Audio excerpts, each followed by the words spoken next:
Selamat malam, Romo. Suster, mungkin ada Ibu Bapak para devosan kerahiman ilahi. Jumpa lagi pada malam hari ini setelah 1 bulan kita tidak ketemu, kita hanya lewat WAG. Puji syukur kita pada malam hari ini bisa berkumpul untuk mengikuti ibadah kerahiman ilahi. Perkenalkan saya dengan Kathy. Asli saya sebetulnya Flores, papa saya dari Timor, tapi saya lahir dibesar di Jawa. Paroki saya dari Paroki Galaksi Santo Bartolomeus, Bekasi Selatan. Untuk tema pada malam hari ini adalah menjadi rasul kerahiman, pesan perutusan dari Bulla Misericordiae Vultus. Mohon kesediaan teman-teman untuk mengisi daftar hadir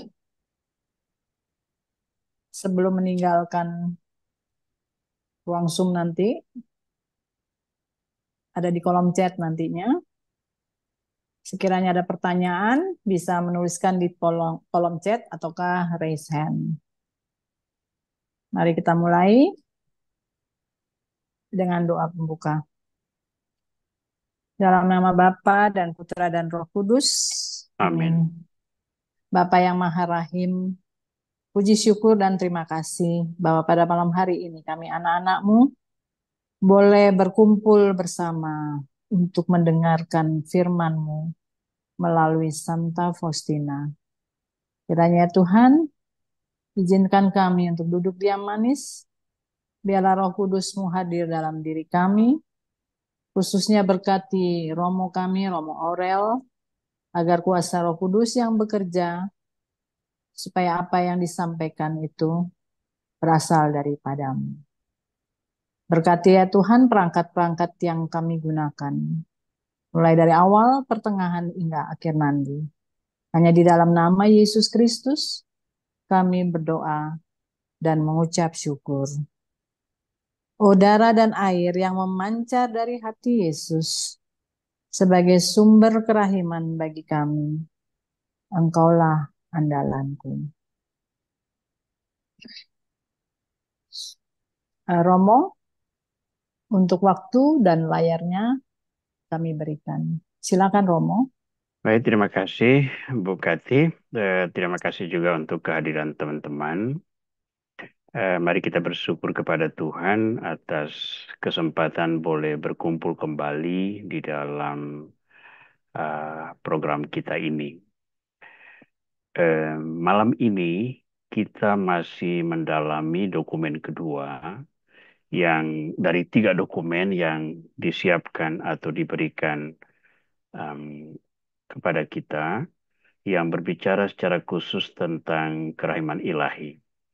Sesudah 3 bulan lalu kita bahas tentang Dives in Misericordia, lalu sekarang malam ini kita masih berkutat pada dokumen kedua, yakni Misericordia Vultus, yang dalam bahasa Indonesia kurang lebih disebut terjemahkan sebagai wajah kerahiman.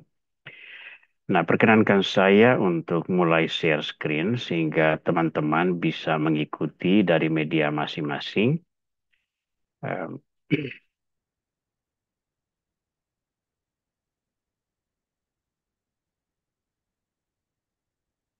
Baik, tema yang saya pilih malam ini menjadi Rasul Kerahiman itu merupakan satu poin penekanan di dalam Bulla Paus Franciscus Misericordia Vultus.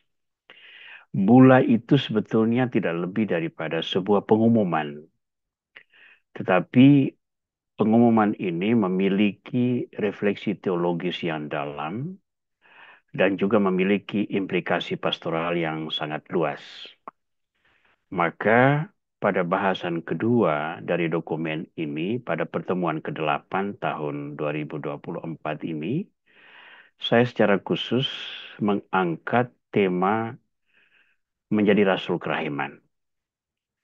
Mengapa saya merasa ini penting? Karena selama kita belajar berkali-kali dalam refleksi akhir pekan terutama, saya mengajak teman-teman untuk secara serius menyadari peran sebagai Rasul Kerahiman. Nah, Rasul Kerahiman ini mengambil bagian dalam apostolat Kerahiman Ilahi yang membuat kita menjadi Rasul Kerahiman itu memiliki banyak konsekuensi. Nah, konsekuensinya itu antara lain misalnya kita dituntut untuk memiliki gaya hidup. Pertama kita dituntut untuk dulu memahami, mendalami, dan menjadikan kerahiman ilahi itu pola pikir. Ya, pola pikir.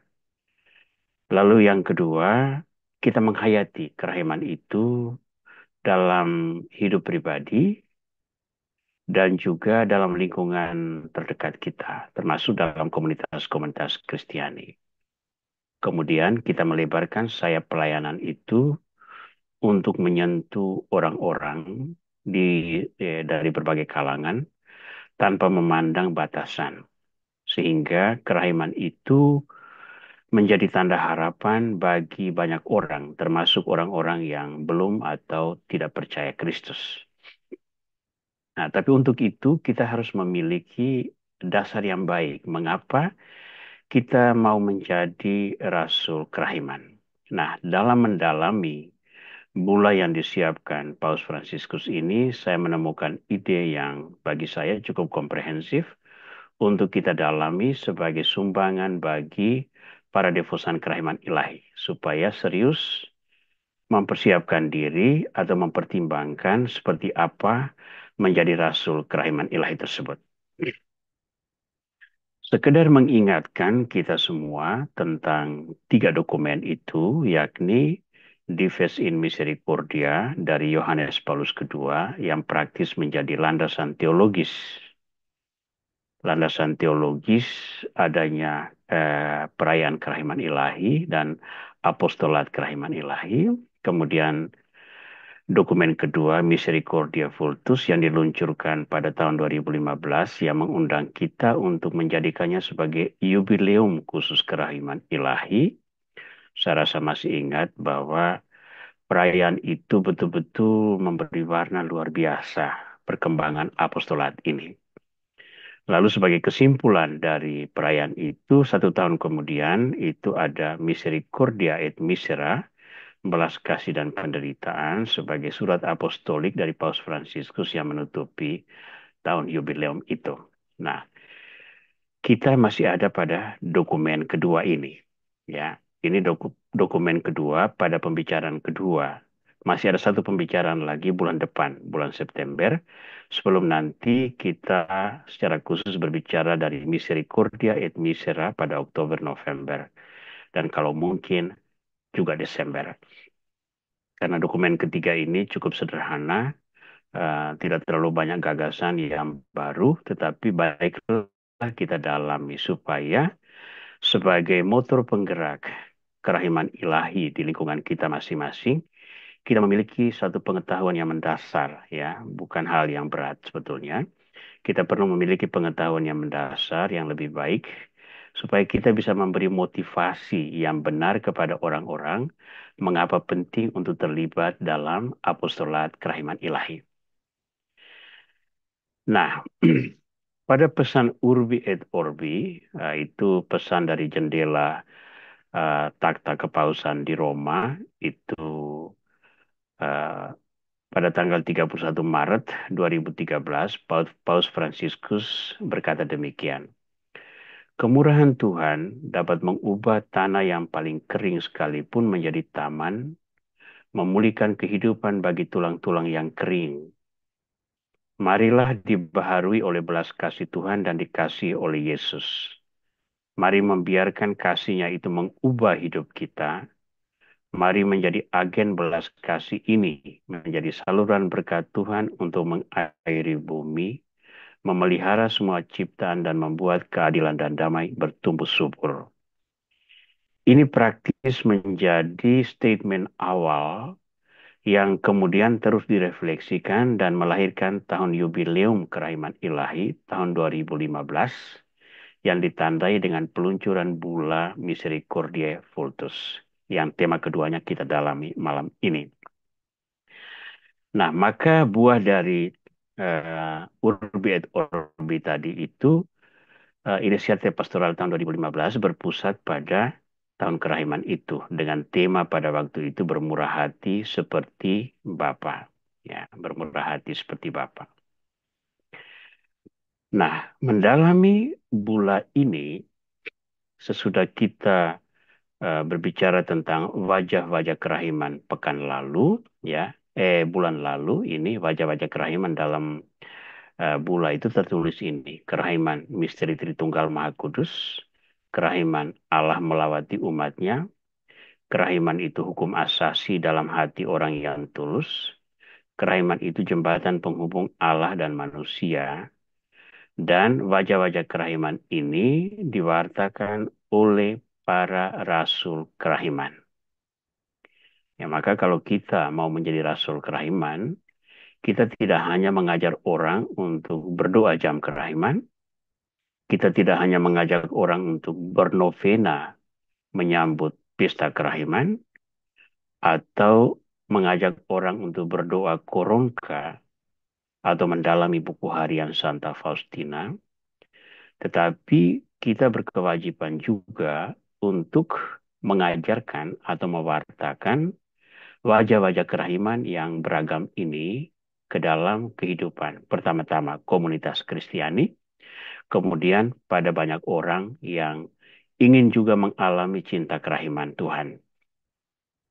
Nah, dalam pewartaan inilah kita sampai pada pendalaman tema malam ini. Perlu diperhatikan pada layar sebelah kiri dalam blok merah, saya tulis Misericordia Vultus nomor 18. Karena di dalam nomor inilah seluruh gagasan pembicaraan kita malam ini diambil. Ya. Dan kalau kita melihat secara sepintas, maka sesungguhnya di sana kita menemukan apa itu visi misionaris kerahiman, apa misi misionaris kerahiman, dan apa spiritualitas yang menjiwai misionaris kerahiman. Nanti gagasan ini akan dibicarakan demikian. Kita bicara dokumen, lalu kita juga akan melihat seperti apa kitab suci berbicara, dan pada akhirnya Santa Faustina berbicara apa. Jangan lupa kita mendasarkan refleksi kita pada buku harian Santa Faustina. Kita awali dengan membaca Misericordia Vultus nomor 18. Teksnya cukup singkat, jadi saya tulis semua. Saya akan bacakan dan Anda mengikuti dari layar masing-masing. Uh, Warna-warni itu diabaikan saja dulu. Nanti itu akan menjadi pokok bahasan kemudian.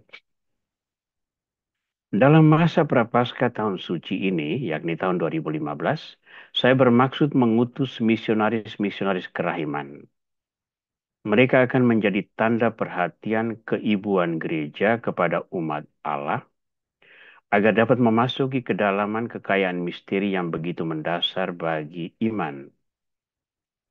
Akan ada imam-imam yang saya beri kuasa mengampuni dosa, juga yang dikhususkan bagi takhta suci, agar semakin jelas luasnya tugas mereka sebagai bapa pengakuan. Mereka terutama akan menjadi tanda hidup kesediaan Bapa menyambut mereka yang mencari pengampunan. Mereka akan menjadi misionaris kerahiman, karena mereka akan menjadi fasilitator perjumpaan yang sungguh manusiawi, sumber pembebasan, yang kaya dengan tanggung jawab untuk mengatasi rintangan-rintangan, dan menghayati kembali hidup baru pembaptisan. Mereka akan dibimbing dalam tugas perutusan mereka dengan kata-kata Rasul Paulus. Sebab Allah telah mengurung semua orang dalam ketidaktaatan, supaya ia dapat menunjukkan kemurahannya atas mereka semua. Diambil dari surat Paulus kepada umat di Roma bab 11 ayat 32. Pada kenyataannya, setiap orang tanpa kecuali dipanggil memohon belas kasihan. Semoga para misionaris itu menghayati panggilan ini dengan keyakinan bahwa mereka dapat memusatkan pandangan mereka pada Yesus, imam besar, yang menaruh belas kasihan dan yang setia kepada Allah. Saya minta saudara-saudaraku para uskup untuk mengundang dan menerima para misionaris ini agar mereka terutama bisa menjadi para pewarta kerahiman yang meyakinkan. Hendaknya tiap-tiap keuskupan menyelenggarakan retret umat sedemikian rupa, sehingga para misionaris ini dapat menjadi bentara sukacita dan pengampunan. Para uskup diminta merayakan sakramen rekonsiliasi bersama umat mereka, agar saat rahmat yang ditawarkan oleh tahun jubileum ini memungkinkan banyak anak Allah berjalan kembali menuju rumah Bapa. Hendaknya para pastor, terutama selama masa Prapaskah, rajin mengajak kembali umatnya menghampiri takhta kasih karunia supaya kita menerima rahmat dan menemukan kasih karunia. Nah, itu adalah statement Paus Fransiskus dalam Misericordia Vultus nomor 18. Saya menyadari betapa dalam refleksi ini terutama pada dua alinea pertama, ya. Nah, bagian ini praktis memuat seluruh gagasan yang malam ini akan kita bahas, yakni siapa itu misionaris kerahiman, yang kedua, apa hakikat misionaris kerahiman, dan yang ketiga, spiritualitas apa yang akan memberi pengaruh bagi hidup para misionaris kerahiman. Baik, kita mulai dengan siapa misionaris kerahiman.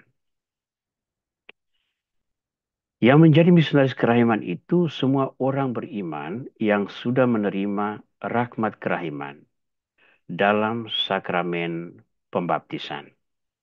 Ya.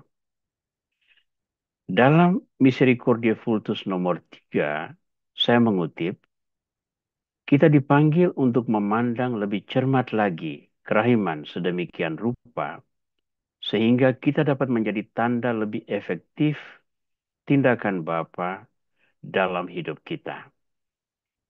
Ya. Tahun jubileum luar biasa kerahiman 2015 ini menjadi masa istimewa bagi gereja, masa ketika kesaksian umat beriman bisa berkembang dan menjadi lebih kuat dan lebih efektif. Dari gagasan ini, kita menemukan pesan tersirat bahwa siapapun yang percaya pada Kristus, yang percaya kepada Bapa, Putra, dan Roh Kudus, itu layak untuk menjadi rasul kerahiman.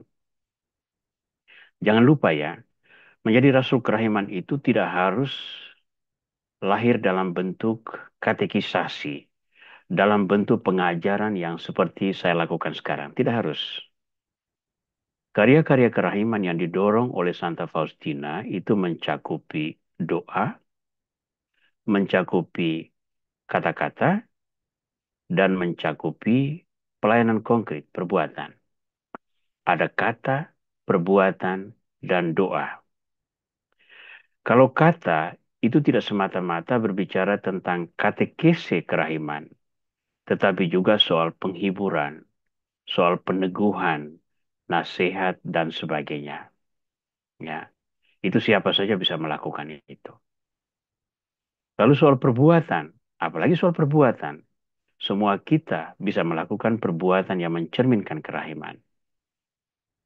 Dan yang ketiga doa, ini praktis semua orang beriman dapat melakukan, mendoakan karya-karya kerahiman, agar Allah berbelas kasih kepada semua orang, terutama orang-orang berdosa.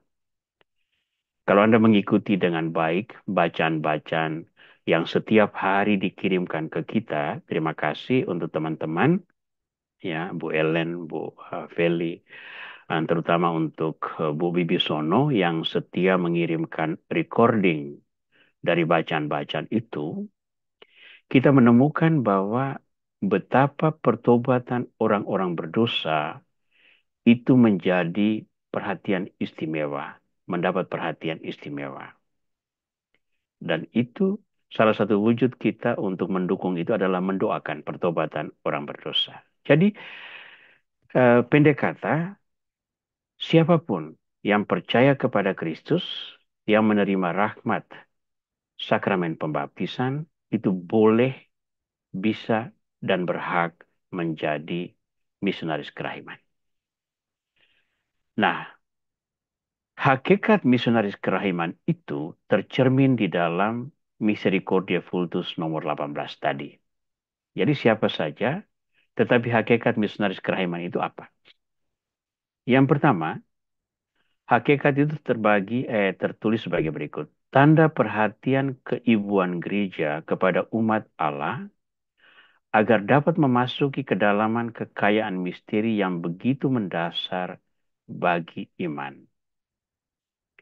Perhatikan kata kunci, perhatian keibuan gereja kepada umat Allah. Lalu, memasuki misteri yang begitu mendasar bagi iman. Iman itu kan satu anugerah yang dari Tuhan. Dan iman itu diberikan kepada orang per orang.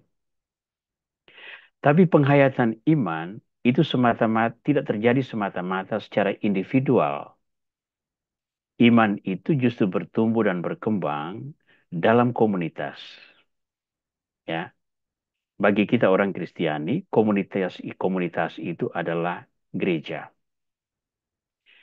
Iman itu merupakan komitmen pribadi dibesarkan dalam komunitas agar menopang sesama kita yang dalam pencarian mencari kebenaran. Ya. Maka kita melihat bahwa gereja memiliki tanggung jawab yang besar. Itu juga alasan mengapa orang Kristiani itu perlu terlibat aktif di dalam gereja. Pertama-tama, agar iman kita itu dihayati secara kolegial, ya, dalam sebuah persekutuan di mana Kristus menjadi kepala tubuh dan kita semua adalah anggota-anggotanya. Tapi dengan menghayati iman di dalam kebersamaan komunitas Kristiani, kita sekaligus menjalankan kewajiban menjadi garam dan terang dunia. Ya, menjadi kota di atas bukit. Ya. Karena dengan itu kita menjadi tanda harapan bagi banyak orang, termasuk orang-orang yang belum atau tidak percaya Kristus. Ya. Jadi misionaris kerahiman itu sebetulnya merupakan miniatur dari hakikat gereja. Gereja itu ada karena dia mendapat mandat dari Kristus untuk mewartakan kerajaan Allah. Ya, gereja itu tidak ada artinya kalau tidak ada mandat Kristus untuk mewartakan kerajaan Allah itu. Untuk apa kita pusing kepala? Kalau kita melihat sejarah gereja, terutama kalau Anda sedikit belajar apa yang disebut sebagai martiriologi, ya, tentang para martir, kita kemudian menyadari bahwa mandat yang diberikan Kristus itu memiliki konsekuensi yang sangat luar biasa, pengaruh yang sangat besar, yang menumbuhkan komitmen dan keyakinan luar biasa, terutama dalam orang-orang yang harus melewati kemartiran. Ya, tapi orang mau melakukan itu untuk menegakkan kerajaan Allah yang dalam kehidupan duniawi direpresentasi oleh gereja kudus. Ya. Nah, kewajiban gereja ini yang kita adopsi. Kewajiban gereja ini yang terinternalisasi dalam hati kita, baik sebagai individu maupun sebagai komunitas. Ya. Maka setiap orang yang mau menjadi misionaris kerahiman, hendaknya memperhatikan bahwa dia tidak menjalankan tugas individu. Dia tidak boleh menjadikan pelayanan kerahiman ini sebagai sebuah medium untuk afirmasi dirinya. Sebagai ungkapan kehebatan dirinya. Agar dia terkenal. Agar dia diterima, diakui. Kalau itu terjadi, dia masih instrumen yang bermanfaat, tetapi praktis tidak bermakna. Karena dia melayani egonya. bukan melayani tujuan gereja, yakni menebarkan belas kasih Allah sebagai ragi atau sebagai benih ke hati banyak orang. Ya. Nah, Santa Faustina, pelayanan umum ini dilakukan oleh banyak orang. Dalam tahun jubileum yang dirintis oleh Paus Fransiskus tadi itu, penekanan ada pada ini. Membantu kaum miskin dan marginal, menegakkan keadilan, mengupayakan kedamaian, dan menjamin keharmonisan sosial. Paus Fransiskus ini bekas uskup agung Argentina, jadi dia ada di dalam satu masyarakat yang ketidakadilan itu sangat kuat. Di sana mayoritas masyarakat orang Katolik, tetapi penindasan, ketidakadilan itu juga sangat terasa. Sehingga perjuangan untuk menegakkan perhatian terhadap kaum miskin dan marginal ini praktis menjadi kebutuhan setiap hari. Dan Paus mendorong ini juga menjadi kebutuhan kita semua. Nah, ini menjadi pelayanan umum. Siapa saja, baik awam maupun biarawan-biarawati maupun para imam, kaum tertabis, kita semua terlibat langsung di dalam pelayanan yang mengimplementasi perhatian keibuan gereja kepada umat Allah. Ya, jadi kalau Anda mau menjadi misionaris kerahiman, ini tanggung jawab Anda. Tapi hakikat misionaris kerahiman ini juga memiliki dimensi lain yang merupakan privilege bagi kami kaum para tertabis. Saya beri dulu Santa Faustina memberikan peneguhan apa. Supaya kita melihat sendiri Santa Faustina juga memiliki gagasan yang baik yang memberikan kita inspirasi. Dalam catatan harian nomor 864 kita membaca ini. Hari ini seorang gadis datang mengunjungi aku. Aku melihat ia sedang menderita bukan dalam raga tetapi dalam jiwanya. Aku meneguhkan hatinya sedapat mungkin, tetapi kata-kata penghiburanku tidak cukup. Dia adalah seorang yatim piatu yang miskin dan jiwanya tenggelam dalam kepahitan serta penderitaan. Ia membuka jiwanya kepadaku dan mengatakan segala sesuatu kepadaku. Aku pahami bahwa dalam hal ini, kata-kata penghiburan saja tidak akan cukup. Dengan kusuk aku memohon pertolongan Tuhan untuk jiwa ini. Aku menyerahkan sukacitaku kepada Tuhan dan memohon agar ia mengambil semua perasaan sukacita dariku lalu memberikannya kepada anak itu. Dan Tuhan mendengarkan doaku. Semua sukacita diambil dariku, yang tinggal bagiku hanyalah penghiburan bahwa gadis itu sudah terhibur. Apa yang ditulis Santa Faustina di sini itu merupakan implementasi konkret dari karya kerahiman yang dianjurkan, terutama dalam kata dan dalam doa. Dalam kata karena ada kata-kata penghiburan, walaupun tidak cukup.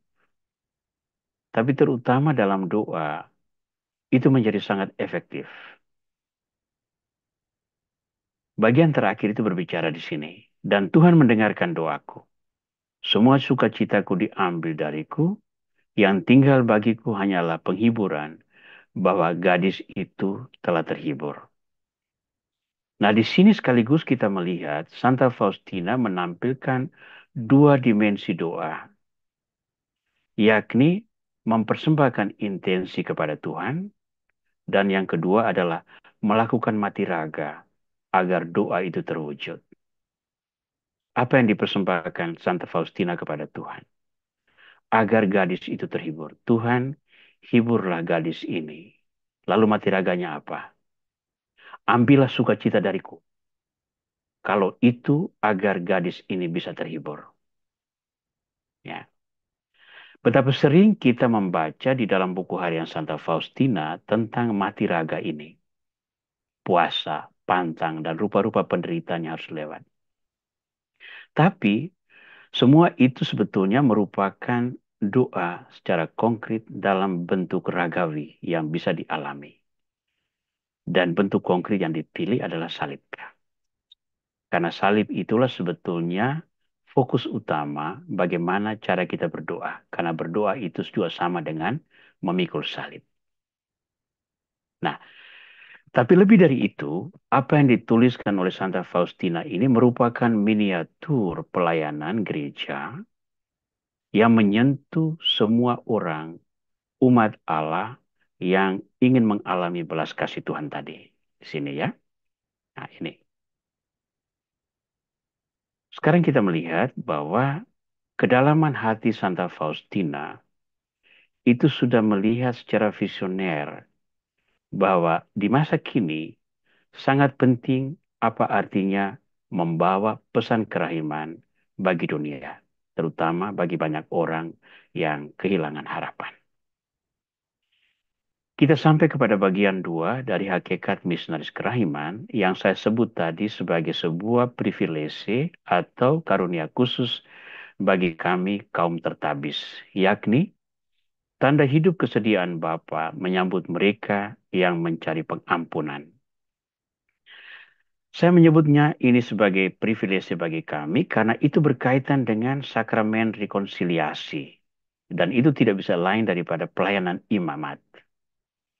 Yang boleh mendengar pengakuan dosa dan memberikan absolusi pengampunan dosa itu adalah tangan yang tertabis. Itu adalah para imam. Baik itu imam maupun uskup, kardinal, paus, semua itu ada pada hakikat imamat yang sama. Sakramen rekonsiliasi atau pengakuan dosa itu menjadi saat penuh rahmat ketika umat beriman mengalami secara langsung belas kasih Tuhan dan rahmat pengampunan. Ya, kita kan seringkali mendapat serangan, terutama dari kalangan Kristen lain yang tidak sepaham dengan Katolik, bahwa pengakuan dosa itu tidak bisa dilakukan kepada seorang imam yang adalah manusia. Pengakuan dosa itu dilakukan secara langsung. Dan jangan lupa, banyak orang Katolik terpengaruh dengan itu. Ya, pengakuan dosa itu menjadi sebuah sakramen yang sangat efektif untuk menopang keimanan gereja, tetapi sangat sering diabaikan oleh orang beriman. Ya, beda dengan Ekaristi. Ekaristi itu perhatian kita sangat tinggi dan kerelaan untuk kemauan untuk menerima komuni kudus itu sangat tinggi. Sementara sisi lain yang sebetulnya merupakan fase pra penerimaan komunio, yakni rekonsiliasi dengan Tuhan itu sering diabaikan. Mungkin karena orang-orang melihat bahwa imam tidak berhak untuk mengadili dia karena kesalahannya. Mungkin dia takut bahwa imam itu akan membocorkan rahasia pengakuannya. Tapi yang dilupakan adalah bahwa sakramen rekonsiliasi itu adalah perayaan belas kasih Tuhan. Perayaan Tuhan yang mengampuni umatnya tanpa syarat. Perayaan Tuhan menerima kembali para pendosa yang bertobat. Perayaan itu bukan perayaan publik, karena itu berkaitan dengan dosa-dosa seseorang. Tetapi perayaan itu adalah sebuah pertemuan antara pribadi yang berdosa dengan Yesus yang mengampuni, yang difasilitasi oleh imam yang ditabiskan. Ya. Nah, Paus Fransiskus menekankan ini sebagai sebuah elemen penting dalam perayaan Tahun Kerahiman dan bagi saya masih tetap relevan untuk hidup hari ini, bahkan untuk generasi-generasi yang mendatang. Ada kelekatan yang erat antara sakramen rekonsiliasi dengan imamat, sehingga kami kaum tertabis dengan seharusnya selalu menyediakan diri untuk menjadi instrumen kerahiman dalam bentuk rekonsiliasi, pengakuan dosa, dan terutama absolusi yang memberikan pengampunan, berkat pengampunan. Ya, jadi kalau pastor-pastormu menolak untuk mendengarkan pengakuan dosamu, ya itu perlu dipertanyakan komitmen dia untuk menjadi instrumen kerahiman Tuhan. Ya. Dalam sebuah rekoleksi para imam di Keuskupan Pangkal Pinang, saya pernah diminta untuk berbicara tentang kerahiman ini. Lalu saya mengangkat tema imamat sebagai instrumen kerahiman ilahi. Imamat itu sebuah karunia Tuhan, bukan sebuah pencapaian. Setiap imam ditabis untuk melayani Tuhan dan gerejanya, bukan menjadi penguasa dengan hak-hak khusus. Karena itu, seorang imam yang mengabaikan pelayanan imamatnya, terutama dalam perayaan-perayaan sakramen, maka dia sebetulnya hanya imam nominal, tetapi bukan imam yang hakiki. Ya. Nah, pada aspek ini kita menyadari bahwa setiap kaum tertabis juga merupakan misionaris kerahiman. Maka kita memiliki dua dimensi misionaris kerahiman. Misionaris kerahiman dalam pelayanan publik merupakan kewajiban semua orang. Misionaris kerahiman dalam pelayanan sakramental merupakan privilege yang diberikan kepada kaum tertabis. Dua-duanya tetap menuju pada pencapaian yang sama, agar kerahiman Tuhan dirasakan dan dialami oleh orang-orang yang membutuhkan. Dalam hal pengakuan dosa ini, Santa Faustina memiliki satu catatan yang mendalam. Karena dia sendiri selalu rindu untuk membuat pengakuan dosa. Dalam catatan 637, kita menemukan tulisan ini. Ketika aku mendekati kamar pengakuan dan mulai pengakuan dosaku, imam menyelaku dan mulai menuturkan kepadaku tentang kerahiman Allah yang besar, dan ia berkata dengan lebih tegas mengenai hal ini daripada yang pernah aku dengar dari siapapun sebelumnya. Dan ia bertanya kepadaku, apakah engkau tahu bahwa kerahiman Tuhan lebih besar daripada segala karyanya, yakni bahwa kerahiman merupakan mahkota dari segala karyanya. Dan aku mendengarkan dengan penuh perhatian kata-kata yang dikatakan Tuhan lewat mulut imam ini. Memang aku percaya bahwa selalu Allah lah yang berbicara lewat mulut imam dalam pengakuan dosa. Tetapi pada kesempatan ini, aku mengalaminya secara istimewa. Nah, kalau statement ini didalami dengan sungguh-sungguh dan diimplementasikan secara konkret, maka harus ada sebuah pertobatan dan pembaharuan diri dari dua arah. Yang pertama, dari kalangan para imam, dengan seharusnya ada pertobatan serius bahwa komitmen untuk melayani pengakuan dosa melekat pada dirinya, dan untuk itu dia harus mempersiapkan diri dengan sebaik-baiknya, karena dia adalah mulut bagi Tuhan, bagi orang-orang yang datang untuk menerima sakramen rekonsiliasi. Nah, persiapan imam itu dalam bentuk apa? Pertama-tama dalam bentuk doa. Yang kedua, dalam bentuk mati raga. Yang ketiga, dalam bentuk pembelajaran. Agar dia memahami dengan benar hakikat sakramen, mengetahui dengan baik kata-kata penghiburan yang datang dari Tuhan, terutama dari kitab suci, agar orang-orang yang menerima berkat pengampunan itu memperoleh sentuhan dari Tuhan. Ingat baik-baik bahwa kamar pengakuan itu bukan ruang konseling psikologis. Jadi salah kalau seandainya seorang imam lalu mengutip Feuerbach atau mengutip apa ini psikolog-psikolog tertentu, ahli-ahli konseling dan sebagainya. Tidak perlu. Imam di sana itu untuk mewartakan firman Tuhan kepada individu. Itu kewajiban imam. Pada sisi lain, umat beriman juga harus eh, memilih belajar untuk rendah hati untuk melihat kehadiran imam sebagai sebuah representasi Tuhan yang sedang menganugerahkan berkat pengampunan. Dengan kata lain, sebetulnya kita tidak boleh pilih-pilih kepada siapa kita membuat pengakuan dosa, apalagi dalam hal publik.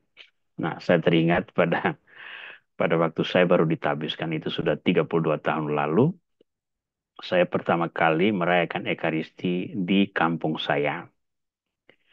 Lalu, ibu saya seorang yang tidak akan mau menerima komunio kalau belum membuat pengakuan dosa. Dia datang kepadaku sebelum misa dan dia bilang, saya mau buat pengakuan dulu sebelum kita misa. Ya, secara teoritis itu baik, saya bisa dengar. Tapi ini ibu saya. Saya merasa tidak nyaman untuk mendengar pengakuan. Maka saya panggil om saya yang juga adalah pastor. Nah, saya katakan, tuh mbakmu lagi pingin pengakuan dosa. Ah, ternyata dia juga feeling yang sama. Aduh, bagaimana mendengar pengakuan dosa dari saudarinya sendiri? Akhirnya pastor paroki yang ketipan rezeki mendengar pengakuan. Nah, selesai misa, kami dua dikritik. Saya dan om saya itu dikritik oleh mama saya. Kalian ditabiskan imam percuma saja. Dengar pengakuan saya saja tidak mau. Ya, kami ketawa. Tapi yang saya mau katakan adalah, jangan memandang siapa imamnya. Tapi lihat kesempatan berahmat bahwa Anda sekarang mau membuat pengakuan dosa, membangun rekonsiliasi dengan Tuhan, dan imam ini adalah orang yang merayakan dan memfasilitasi berkat pengampunan tersebut karena tak bisanya. Ya. Baik, kita meninggalkan hakikat misionaris dan kita masuk ke dalam tugas misionaris kerahiman. Di dalam Misericordia Vultus nomor 18 tadi, kita menemukan 4 hal yang digarisbawahi oleh Santo Fransiskus yang menjadi ilustrasi bahwa misionaris kerahiman itu memang harus membuat konkretisasi dari gagasan-gagasan teologis dan spiritual yang dia ketahui dari teologi kerahiman. Ya, ada 4 di sana ditulis. Menjadi fasilitator perjumpaan yang sungguh manusiawi, membawa pembebasan, bertanggung jawab untuk mengatasi rintangan-rintangan, lalu menghayati kembali hidup baru pembaptisan. Ya, kita akan lihat satu persatu tugas kerahiman ini. Ya, yang pertama adalah menjadi fasilitator perjumpaan yang sungguh manusiawi. Nah, ini penting. Sebagai misionaris kerahiman, kita akan berhadapan dengan orang yang menjadi materi yang kita bawa kepada orang, baik dalam kata, dalam perbuatan, maupun dalam doa itu adalah belas kasih Tuhan. Ya, perhatikan baik-baik. Sebagai misionaris kerahiman, yang kita bawa kepada orang adalah belas kasih Tuhan. Maka menjadi fasilitator perjumpaan yang sungguh manusiawi ini mutlak diperlukan. Kita tidak bisa membawa pesan kerahiman sambil bertemu orang sambil marah-marah. Ya, nanti sebentar kita akan lihat ilustrasi dari Santa Faustina. Sangat menarik. Betapa penting menjadi fasilitator perjumpaan yang sungguh manusiawi. Orang yang kita bantu itu harus bisa merasa bahwa dia diterima sebagai sebuah kompleks pribadi yang dihargai seutuhnya. Nah, pengalaman Santo Faustina seperti apa? Kita lihat ini, catatan nomor 1297. Hari ini secara kurang bijak aku bertanya kepada 2 anak miskin. Apakah di rumah mereka sungguh tidak mempunyai apa-apa untuk dimakan? Tanpa menjawabku, anak-anak itu meninggalkan pintu gerbang. Aku tahu betapa mereka tersinggung kalau orang berbicara tentang kemiskinan mereka. Maka dengan terburu-buru aku mengejar mereka dan membawa mereka kembali. Aku memberikan kepada mereka sebanyak yang boleh kuberikan. Nah, waktu saya baca ini, saya lihat sebuah pengakuan jujur dari Santa Faustina bahwa orang sekudus dan sesaleh dengan pengalaman mistik yang begitu beragam dan kaya itu masih bisa membuat kesalahan juga.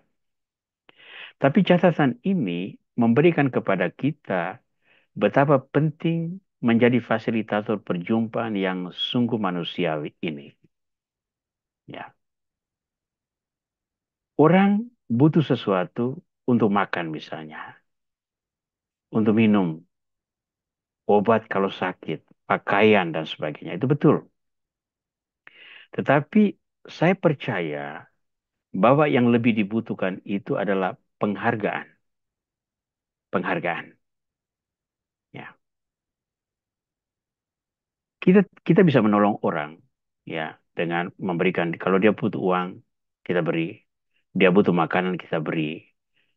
Tapi kalau kita beri disertai dengan omelan-omelan, orang barangkali menerima itu karena dia sangat membutuhkan, tetapi dalam hati itu sangat pedih. Sebaliknya banyak pengalaman saya mengatakan bahwa seringkali itu orang membutuhkan sesuatu yang berbeda. Tapi karena kita menerima mereka dengan penuh penghargaan, mau mendengarkan keluh kesah mereka, lalu 50% peneguhan itu terjadi justru karena kita bisa menerima dan menghargai orang-orang ini. Ya, saya selalu memakai satu contoh dari pengalaman saya dalam hal konseling perkawinan. Ya, ada seseorang yang datang kepada saya berbicara tentang problema perkawinannya. Dia berbicara dan begitu lama itu saya hanya mendengar apa yang dia katakan. Pada awal kan dia katakan, saya ingin berbicara dan saya mau minta nasihat. Sesudah saya mendengarkan begitu lama dia berbicara, menangis dan segala macam, lalu tiba-tiba dia katakan begini, aduh, sekarang saya sudah rasa ringan. Terima kasih Romo sudah bersedia mendengar saya. Eh, saya tidak mau mengganggu waktu Romo lebih lama lagi. Saya sudah lega. Sekarang saya mau pulang. Lihat bahwa penghargaan terhadap dia itu sudah menjadi sebuah problem solving. Menjadi sebuah proses healing yang lebih efektif daripada kata dan anjuran yang mungkin saya kutip dari sosiolog mana, dari psikolog mana, dari konselor mana, dari ahli filsafat mana, teolog mana, dan sebagainya. Nah, tugas kita yang pertama-tama adalah menghadirkan kerahiman itu dalam bentuk konkret, sungguh-sungguh manusiawi, memanusiakan manusiawi, fasilitator perjumpaan yang sungguh manusiawi. Tugas yang kedua, membawa pembebasan. Orang-orang yang datang kepada kita, itu dia akan dihimpit oleh satu masalah. Dia tidak bebas. Mungkin itu kemiskinan. Mungkin itu tekanan batin. Mungkin itu problematika keluarga. Mungkin itu shock budaya. Mungkin itu macam-macam hal yang mengganjal dalam hatinya. Relasi dan komunikasi dengan orang. Ada macam-macam cara. Orang datang kepada kita itu agar kita membantu dia mengangkat bebannya. Maka, sebagai misionaris kerahiman, Anda jangan memberi beban baru.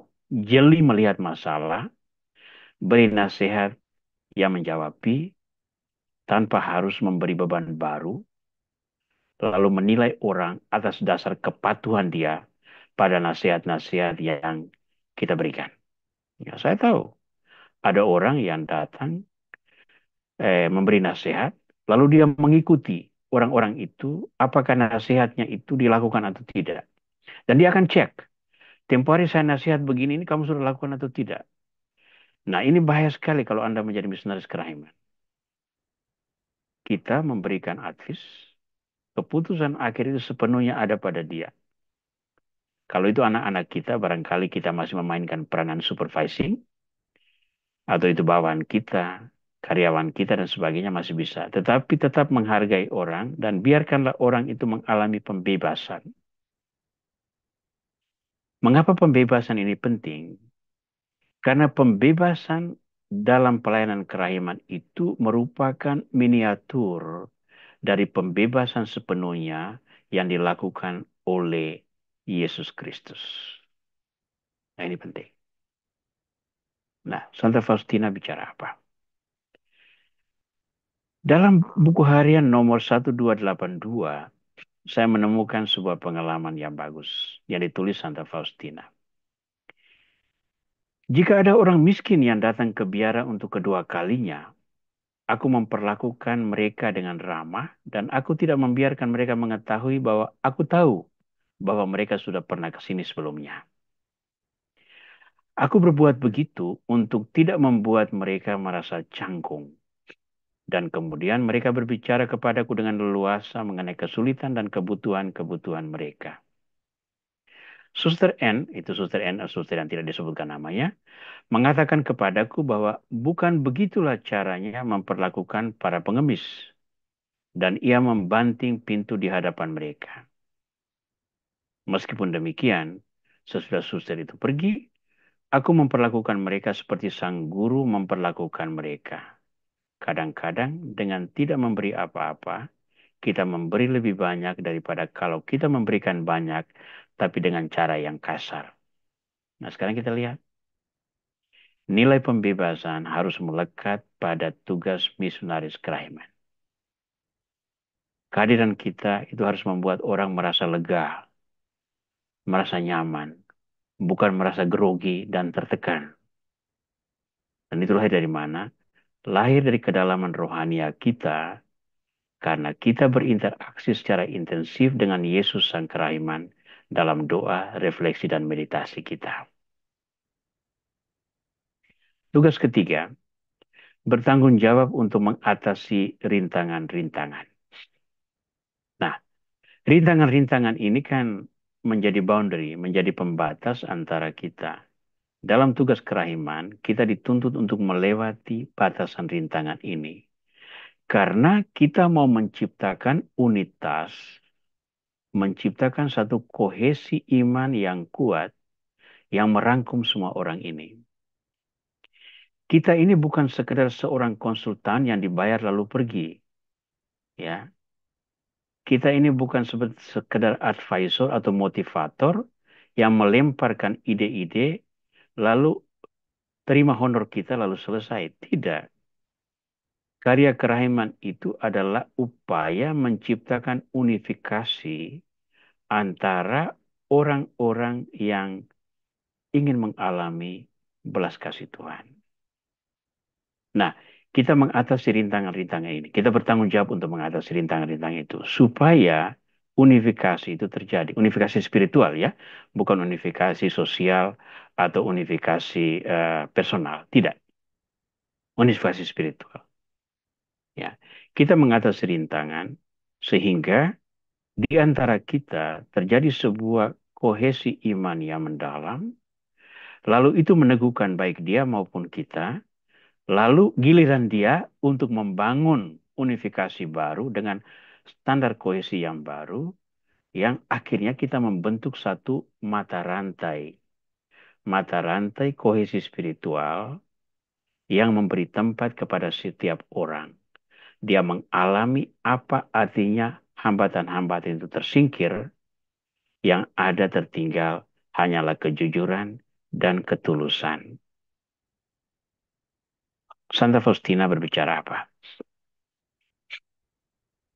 Dalam buku harian nomor 1253, saya menemukan catatan ini. Sementara kami merayakan misa pada waktu pengangkatan hosti dalam doa syukur agung, aku melihat Tuhan Yesus yang tersalib mengulurkan tangan kanannya dari salib dan terang memancar dari lukanya menyentuh tangan Pastor Sopoko. Itu pastor yang sangat berjasa dalam gerakan kerahiman ilahi ini ya. Ini terjadi dalam 3 misa. Dan aku tahu bahwa Allah akan memberi imam ini kekuatan untuk melaksanakan karya itu meskipun menghadapi banyak kesulitan dan tantangan. Jiwa yang menyenangkan Allah selalu disalibkan dengan aneka penderitaan. Tetapi aku sama sekali tidak heran karena inilah cara Allah memperlakukan orang-orang yang sangat Ia kasihi. Nah, kita mungkin tidak mengalami karunia seperti yang dilihat Santa Faustina, karunia Tuhan kepada Pastor Sopoko. Tidak perlu iri hati juga bahwa kok karunia itu ada pada mereka dan saya tidak perlu. Tetapi dalam kapasitas kita sebagai Rasul Kerahiman, kita bertanggung jawab untuk membuat pendalaman yang terus-menerus tentang makna salib Kristus dan pelayanan konkret yang Dia wujudkan, sehingga kewajiban kita untuk memikul salib Kristus itu berubah menjadi sukacita, dan sukacita itu akan mendorong banyak orang untuk turut serta dalam kewajiban memikul salib. Salib itu kan kompleks, ya. Salib relasi sosial, salib kesetiaan dalam perkawinan, salib kesetiaan dalam imamat, salib komunikasi di dalam KBG-KBG atau KUB-KUB, persekutuan umat dan sebagainya. Ada rupa-rupa salib, salib ekonomi, salib beban sosial, salib pelayanan publik dan lain-lain. Semua itu adalah salib.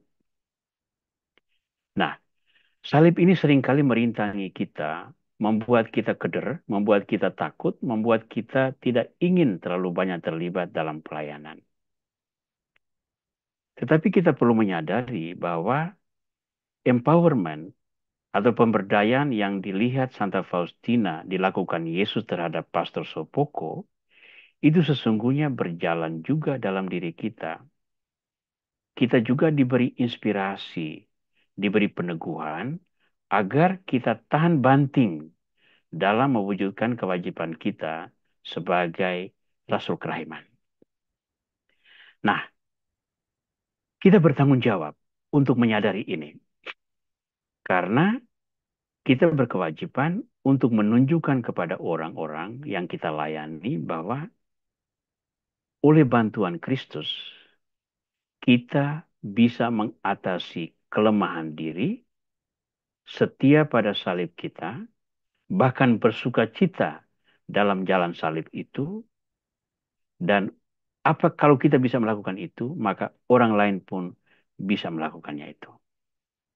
Dengan demikian, salib misioner yang kita tanggung bukan sebuah beban yang harus disingkirkan, tetapi sebuah karunia yang harus diterima dengan tangan terbuka. Barang siapa yang mau menjadi muridku, dia harus memikul salibnya dan mengikuti langkahku. Ya. Poin keempat, tugas misionaris menghayati kembali hidup baru pembaptisan. Setiap sentuhan kerahiman itu merupakan proses pembaharuan, energi baru yang membuat kita akan menjadi manusia yang mau melayani. Ya, coba kita ingat peristiwa Yesus bertemu perempuan Samaria di Sikar, di tepi sumur Yakub itu. Dia berbicara kepada perempuan itu tentang air hidup. Lalu dia membuka kedok perempuan itu. Sesungguhnya engkau sudah mempunyai 7 suami, dan yang ada padamu itu bukanlah suamimu. 5 suami, bukan 7 suami. Sesungguhnya engkau sudah mempunyai 5 suami, dan yang ada padamu sekarang itu bukanlah suamimu. Kata-kata ini kan memalukan, menelanjangi perempuan itu. Tapi untuk perempuan itu adalah sebuah pembaharuan. Dia segera berlari pergi ke kota dan mengatakan, hei lihat, di sumur itu ada satu orang pria yang mengatakan kepada saya segala sesuatu yang saya lakukan. Dan yang saya lakukan itu bukan hal yang membanggakan, tapi memalukan. Jangan sampai dia itu nabi yang diutus Tuhan. Jadi sentuhan Kristus membuat orang ini menghayati hidupnya dengan cara baru. Nah, di situ tidak dikatakan pembaptisan. Tapi kita mengaitkannya dengan pembaptisan. Karena apa? Sebagai orang Kristiani, ragam pembaptisan itu membuat kita memiliki kewajiban dasariah untuk menghayati dengan konsekuen semua nilai Injil. Semua nilai Injil. Nilai Injil itu kan kompleks sekali. Ya, kita cukup membaca sejak khotbah Yesus di bukit, ya, Injil Matius bab 5 sampai 7. Itu saja itu sudah membahasakan kewajiban dasar ya orang beriman yang kalau dihayati dengan sungguh-sungguh itu akan mengubah dunia secara luar biasa. Ya. Nah, justru karena ini kita menemukan bahwa tugas misionaris itu antara lain membuktikan bahwa sesudah memperoleh belas kasih, terutama dalam pengampunan tadi itu, seseorang bisa menemukan energi rohani baru yang membuat dia menghayati kembali hidup baru pembaptisan. Pembaptisan dengan segala konsekuensinya tadi itu ya. Nah, Santa Faustina sekali lagi memberikan kita inspirasi untuk itu. Dalam buku harian nomor 912 itu tulisan agak panjang, saya hanya mengutip bagian yang uh, berkaitan langsung dengan pembicaraan kita. Kemudian aku mendengar kata-kata yang dirumuskan. Inilah kata-kata itu. Aku menghendaki engkau menjadi mempelaiku. Ketakutan menyusup ke dalam jiwaku, tetapi dengan tenang aku terus merenungkan ikatan macam apa yang dapat terjadi. Tetapi setiap kali ketakutan menyusup ke dalam jiwaku, satu kekuatan dari atas memberikan damai kepada jiwaku. Syukur kepadamu, oh Tuhan, karena rahmat agung ini yang memungkinkan aku bersekutu denganmu. Yesus, namamu adalah nikmatku. Dari jauh aku merasakan kehadiran kekasihku dan jiwaku yang merana menemukan ketenangan dalam pelukannya. Aku tidak tahu bagaimana hidup tanpa dia. Aku lebih senang bersama dia dalam penindasan dan penderitaan daripada tanpa dia berada dalam nikmat surgawi yang paling besar. Ya, itu kan sama seperti Mazmur itu ya. Lebih baik satu hari di pelataran rumahmu daripada 1.000 hari di tempat lain itu ya. Ya. Jadi betapa berartinya rahmat kerahiman yang betul-betul menyentuh hati orang. Karena rahmat kerahiman yang menyentuh hati orang, itu dia akan membaharui dia, memberikan energi iman yang baru, mengarahkan dia kembali ke jalan yang benar, sehingga dia lebih mampu untuk menghayati pola hidup yang selaras dengan rahmat pembaptisan. Ya. Dengan kata lain, sesungguhnya adalah pertobatan. Ketika seseorang sungguh bertobat dan mengalami karya kerahiman, maka dia akan hidup sebagai manusia baru. Nah, 4 poin ini, ya, 4 poin ini, tugas Mr. Kerahiman, ini yang saya temukan di dalam Bula Misericordia Vultus nomor 18 itu menjadi ilustrasi. Tapi itu bukan hanya 4 ini ajalah karya kerahiman. Tugas Mr. Kerahiman. Ada beragam-ragam tugas misionaris kerahiman yang kita temukan menjawab konteks pastoral atau konteks sosial atau konteks psikologis yang kita hadapi dari waktu ke waktu. Karena itu jangan membuat definisi mutlak, tetapi temukan pola-pola kerahiman yang cocok dengan situasi yang Anda dihadapi, tetapi ketika sudah menemukan harus dihayati dan diterapkan secara konsekuen. Karena bukan Anda lagi yang berbicara atau berkarya, tetapi Tuhan sedang menebarkan belas kasih-Nya, mengungkapkan cintanya melalui dirimu.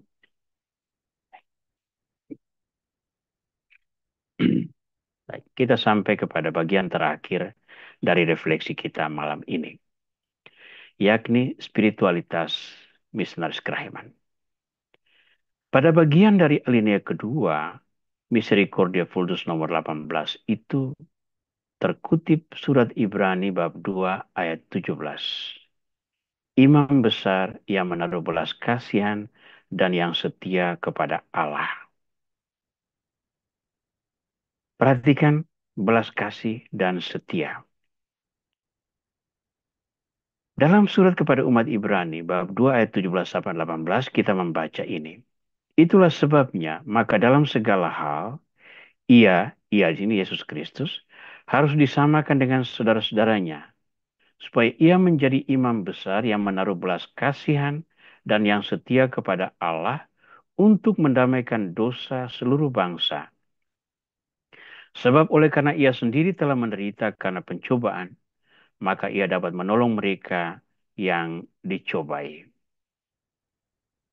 Nah, kalau kita mau mewartakan kerahiman Allah, deskripsi penulis surat Ibrani tentang Yesus Kristus ini dapat menjadi konsep dasar spiritualitas yang menjiwai kita. Bahwa dia harus disamakan dengan saudara-saudaranya, dan saudara-saudaranya adalah orang berdosa, supaya sebagai imam besar ia menaruh belas kasih dan setia kepada kehendak Allah. Kata kuncinya di sini, imam besar, belas kasih, dan setia. Kita uraikan sejenak tiga kata ini. Imam besar. Imam besar itu kan terwaris dari Harun, ya, yang memiliki peranan khusus di dalam peribadatan orang Yahudi. Salah satu tugas yang hanya dimiliki imam besar adalah membuat rekonsiliasi antara Tuhan dengan umatnya pada hari raya belas kasih yang disebut sebagai Yom Kippur. Itu kurang lebih hari nyepi orang Bali itu ya. Nah, di dalam fase itu, orang-orang Yahudi biasanya berpuasa, hidup dalam keheningan, dan sepenuhnya mempersembahkan diri dalam pertobatan. Lalu imam besar akan masuk ke dalam tempat maha kudus di bait Allah, membawa pengakuan atas dosa-dosanya dan dosa-dosa umat Allah agar memperoleh berkat pengampunan. Itu satu kali dalam satu tahun. Dan imam besar ini memohonkan pengampunan bukan hanya untuk dosa umat, tetapi juga untuk dosa dirinya sendiri juga. Nah, Yesus ini kan imam besar kita, ini kan tidak berdosa. Ya. Jadi dia tidak perlu memohonkan pengampunan atas dosa-dosanya. Tetapi ia melakukan lebih dari itu. Yakni ia menjadi sama dengan kita. Dia firman yang menjadi manusia. Maka proses apa ini ya? Solidaritas Tuhan itu sangat kuat di dalam diri Yesus Kristus dalam inkarnasi. Ya, tidak ada model pewahyuan yang lebih dalam daripada firman menjadi manusia. Daripada Tuhan mengungkapkan dirinya kepada umat manusia dalam wujud manusia. Ya, karena itu di sini kita melihat bahwa konsep imam besar dalam diri Yesus Kristus itu adalah penggenapan atau penyempurnaan atas konsep imam besar dalam teologi Yahudi. Nah, sebagai imam besar, Yesus memiliki dua kualitas ini. Dia menaruh belas kasih dan dia setia pada kehendak Bapa. Ya, Yesus itu ketika melihat orang-orang yang berkumpul seperti domba tanpa gembala itu, lalu dia berbelas kasih. Maka dia mulai mengajar mereka. Sesudah mengajar dia bilang, ayo sekarang beri mereka makan. Makanan tidak ada ini, hanya ada 5 roti dan 2 ikan. Ya sudah suruh semua orang berkumpul. Lalu dia perbanyak roti. Nah sesudah perbanyak roti, dia pulang. Orang-orang masih ikut dia. Nah di situ dia buat seleksi. Kamu jangan hanya berhenti di situ. Tapi carilah roti hidup. Lalu banyak orang mengundurkan diri toh.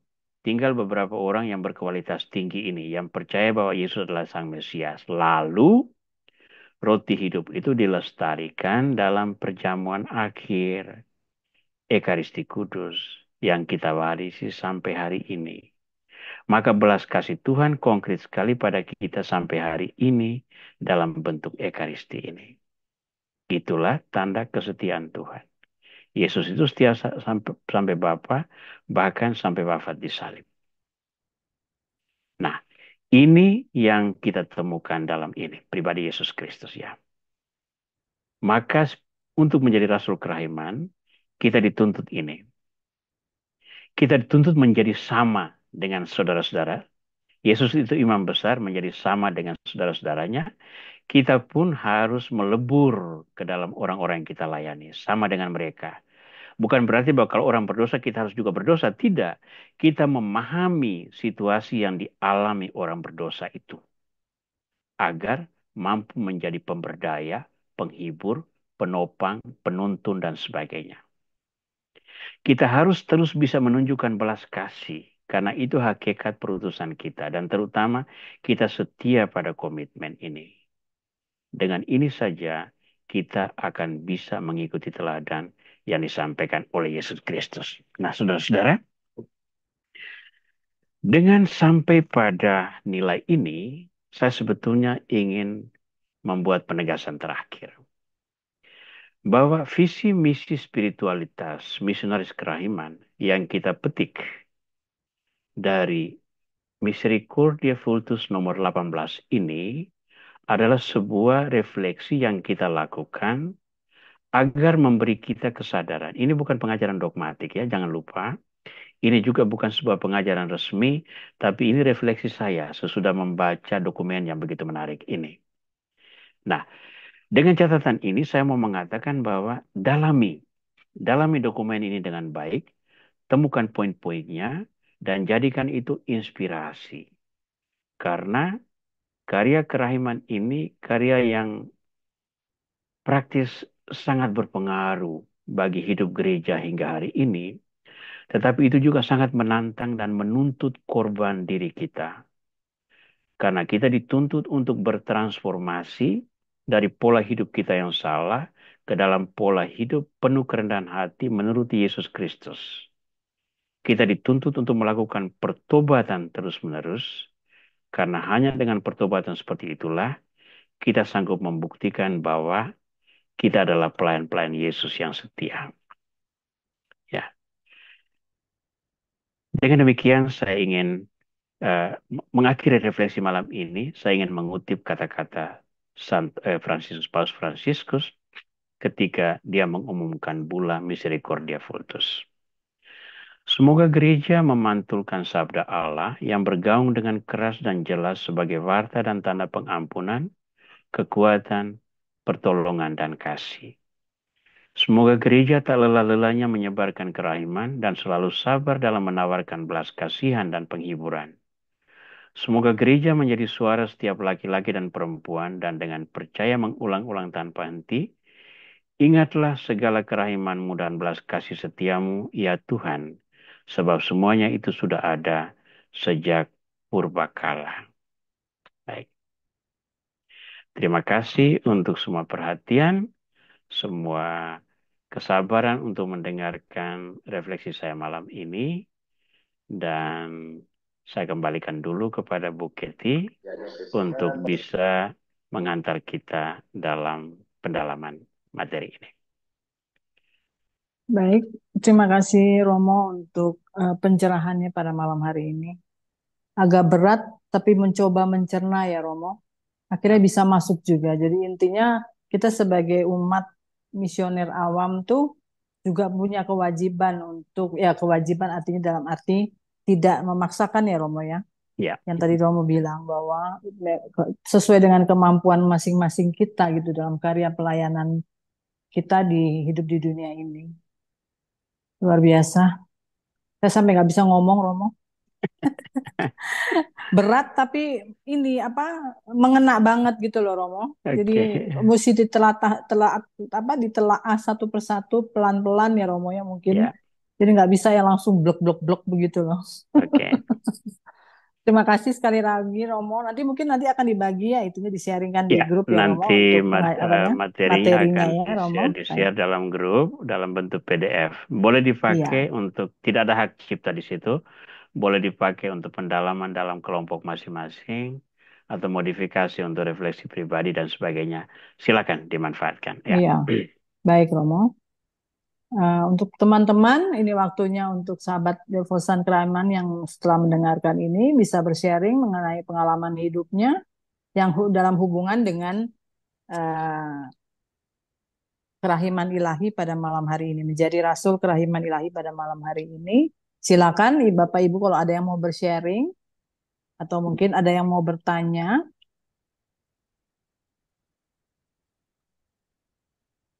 Ini ada di ini Romo, ada yang bertanya atau yang mau. Ya, yang bertanya boleh Oh tulis iya, di nanti kolom Ibu, chat. Ya, sorry Bu Joyce ini mau dimasukkan di dalam grup ya. ya. Nanti Bu Joyce Nyuwun nanti tolong bisa Bu Ellen, klik di nomor linknya. HP-nya dicatat. Terima kasih Bu Joyce. Siap. Nanti kita akan masukkan di dalam WAG kita. Ibu Joyce juga Eh, mungkin mau ada bertanya atau ada gimana? Dokter Swani angkat tangan, silakan. Iya, monggo, monggo dokter. Aduh, aku kok nggak lihat ya. Iya, silakan dokter Ruswani, monggo. Terima kasih Ibu Keti. Selamat malam Romo. Sama-sama Bu. Romo Aurel, selamat malam. Halo, Selamat malam Bu suara ya. saya. Agak Ya, pelan terima kasih. dokter. Suaranya Ah? mungkin agak pelan jadi kurang dengar. Oh, oke, oke. Oke, sudah jelaskah sekarang? Bisa Lebih dokter. Ya, baik? sekarang bisa dok. Bisa. Ya. Eh, pengajaran hari ini sangat dalam, sangat sulit dan cerna, apa? Mesti dikecap pelan-pelan ya. Iya Bu. Ya. Tapi ada beberapa hal yang ingin saya mohon keterangan lebih dalam dan mohon tips dari Romo ya. Eh, barangkali saya mulai dari yang bagian terakhir dulu Romo ya, Ya, mengenai silakan. spiritualitas misionaris kerahiman. Romo mengutip dari Ibrani 2:17 sama 18, yaitu Ya, bahwa kerangkanya adalah imam besar yang menaruh belas kasihan dan setia. Jadi Romo menerangkan mulai dari biblis yaitu bah Harun sebagai imam besar yang mengantarkan untuk rekonsiliasi. Eh, eh, saya mau penjelasan Romo dari segi biblis bahwa Yesus itu juga dianggap sebagai Imam Melkisedek. ya, Dan bagaimana bedanya ini dalam tradisi Perjanjian Lama dengan mengarah ke Harun dalam tradisi Lewis, ya, tradisi biblis Lewi dan kemudian Melkisedek. Yang pertama, secara biblis. Dan kemudian dalam beberapa tugas misionaris ya, eh, yang B dan C, ya, bahwa Rom mengatakan bahwa salah satu tugas misionaris, memang dalam arti yang sangat umum dan bukan seperti ini ya, Rom mengatakan adalah membawa pembebasan. Jadi Rom mengatakan bahwa dalam contohnya dalam HSF 1283, 1282, Romo dalam membawa pembebasan. Romo mengatakan bahwa kehadiran kita sebagai misionaris itu harus membawa orang menjadi nyaman, dan orang merasa lega dan tidak merasa terintimidasi dalam perkataan atau juga dalam tindakan kita. Romo, saya rasa apakah ini tergantung personalisasi, person apa tuh kepribadian. ya. Sebab ada orang yang memang sangat baik, tapi kita merasa sangat gemeter saya. Kan dekat saja karena ada benar senyum sebenarnya. Dan ini apakah ini kurang tepat untuk dia atau bagaimana? Itu pun pencerahan dari segi praktikal.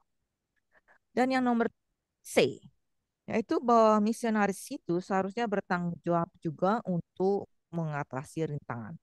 Bahwa kita diminta atau diharapkan menciptakan suatu unifikasi spiritualitas dengan pribadi, dengan Tuhan. Benarkah demikian Romo ya? Ya, Jadi rintangan-rintangan ini adalah rintangan dari pribadi kita atau rintangan dari pribadi orang atau kita ya, mendengarkan kedua belah pihak. Sebab kadang-kadang kita seperti ada katakan Romo dalam peribahasa gajah yang balok yang di seberang lautan tuh nampak, tapi ya. apa selumbar di mata Selumbar di sendiri mata itu sendiri tidak kelihatan. Oke. kelihatan. Dan kadang-kadang kita terjebak dalam itu. Kita menganggap orang ini bla bla bla bla, tapi kita sendiri beli beli beli beli. Jadi Romo tolong dijelaskan sih, bahwa Baik, kadang-kadang kita, nah terima kasih Romo. Mohon baik. maaf jadi terlalu banyak ngomong Oke, Romo. terima kasih Dr. Swani. Kita mulai dulu dengan Yesus sebagai Imam Agung. Nah, perhatikan bahwa Imam Agung dalam tradisi Yahudi itu adalah orang suku Levi. Ya, Hmm. jadi imam karena keturunan. Bapak imam, anak otomatis imam. Ya, itu tidak berlaku dalam diri Yesus Kristus. Yesus itu dari keluarga Yehuda. Hmm. Ya, Jadi raja, Yesus turunan itu raja. dari keluarga raja dan dia bukan imam. Hmm. Kalau hidup dalam strata Yahudi, Yesus tidak pernah bisa menjadi imam. Hmm. Ya, tetapi iman Kristiani menerima Yesus sebagai Tuhan dan Penyelamat, dan salah satu hal penting di dalam penghayatan iman Kristiani adalah pengudusan. Pengudusan itu mengalir melalui imamat. Maka model imamat Yesus Kristus itu adalah imamat Melkisedek.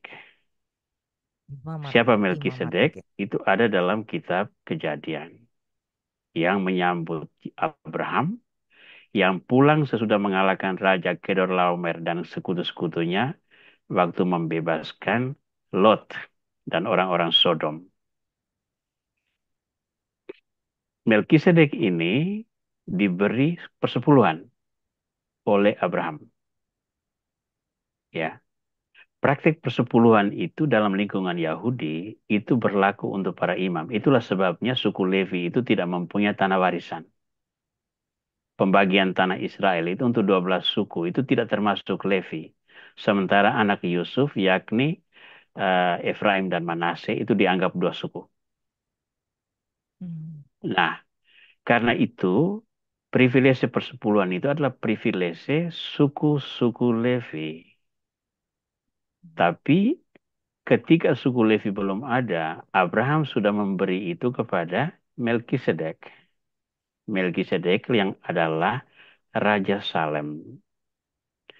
Itulah sebabnya model imamat Kristus itu adalah imamat menurut cara Melkisedek. Cara karunia Tuhan yang melekat pada kepentingan pengudusan. Nah, refleksi imamat Yesus Kristus dalam surat Ibrani itu memakai model ini. Imam menurut cara Melkisedek. Ya, bukan menurut cara Harun. Yesus itu lebih besar daripada Harun, lebih besar daripada Musa.